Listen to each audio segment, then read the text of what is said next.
अब रुक करते हैं मध्य प्रदेश का। भोपाल से एक बड़ी खबर। रेप और लव जिहाद केस में बड़ा एक्शन हुआ है। आरोपियों के अवैध मकानों पर बुलडोजर चलाया गया। साद और साहिल के घर पर बुलडोजर की कार्रवाई हुई है। मुख्य आरोपी फरहान के घर भी बुलडोजर चलाया जाएगा। सुबह 11 बजे आरोपी फरहान के घर पर बुलडोजर चलेगा।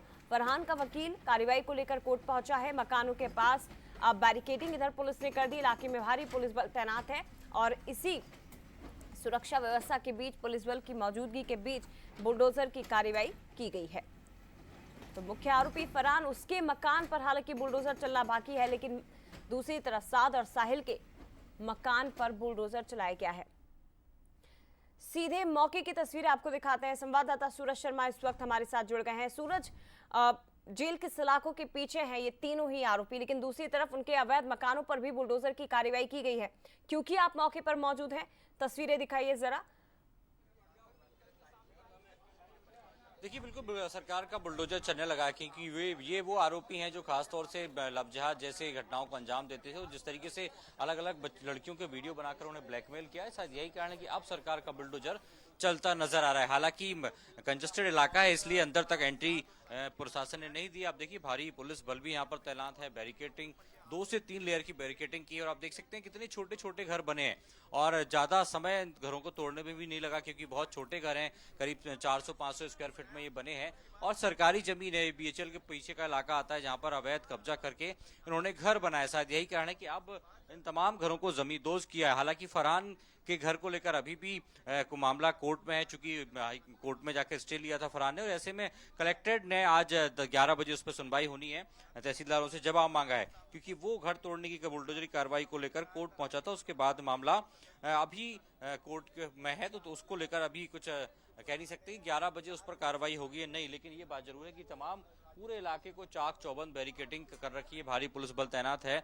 अंदर से लेकर बाहर तक की तस्वीरें दिखाएं तो पूरे क्षेत्र में बड़ी संख्या में पुलिस बल तैनात है। ये क्योंकि ये जो इलाका है रोड से लगा हुआ है, आप देखिए मेन रोड से बिल्कुल सटा हुआ है और शायद यही कारण है कोई ऐसी स्थिति ना हो, इसलिए पूरी सुरक्षा व्यवस्था के साथ तमाम अधिकारी कर्मचारी मौजूद हैं।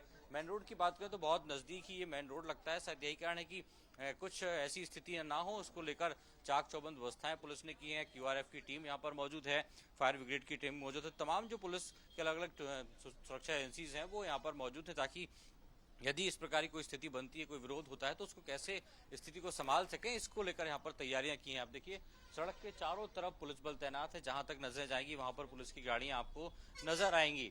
बड़े स्तर पर सरकार ने व्यवस्था की और आप देखिए बैरिकेडिंग भी की है। कॉर्पोरेशन की गाड़ियां भी हैं, वज्र भी लगाया, क्योंकि सेंसिटिव मामला है।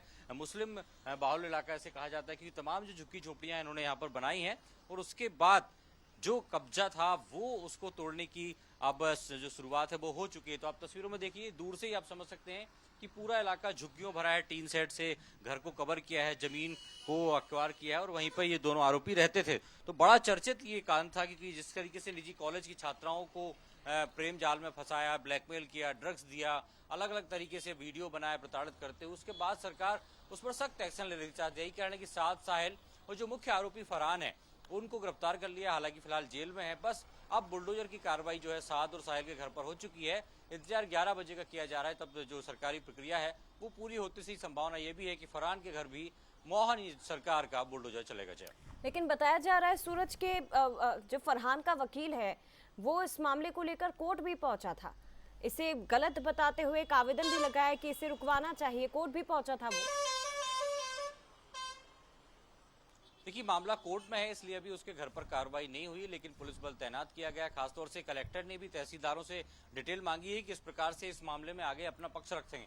तो इसको लेकर 11 बजे सुनवाई होना है, यानी कि तहसीलदार जो है वो कोर्ट में अपना पक्ष रखेंगे कि अवैध निर्माण है तो उसे गिराना आवश्यक है। जिस तरीके से साद और साहिल के घर को तोड़ा है, वैसे ही कार्रवाई फरहान के घर पर भी होगी, क्योंकि ये कार्रवाई किसी आरोपी के घर से नहीं बल्कि अवैध कब्जे को लेकर है। जिस तरीके से हमने देखा हाल ही में मछली परिवार के जो साम्राज्य है उसको भी सरकार ने नेस्तनाबूद किया, उसके पीछे भी सबसे बड़ा कारण यही था कि सरकारी जमीन पर अवैध कब्जा कर निर्माण किया गया और शायद वही कारण है कि अतिक्रमण की कार्रवाई भी यहाँ पर हो रही है। तो अब देखना वो 11 बजे इस मामले में फैसला आना है। सरकार अपना पक्ष रखेगी, तहसीलदार अपना पक्ष रखेंगे। उसके बाद उम्मीद भी यही की जा रही है कि जो मुख्य आरोपी है फरहान, जिसने इस पूरे नेक्सस को अंजाम दिया, जिसने पूरी टीम बनाई, चाहे जो साथ की बात मास्टरमाइंड हो, था साहिल की उसके बात घर हो पर या भी बुलडोजर चलेगा। फिलहाल बहुत धन्यवाद आपका सूरज, तमाम तस्वीरें हम तक पहुंचाने के लिए, तमाम जानकारी के लिए।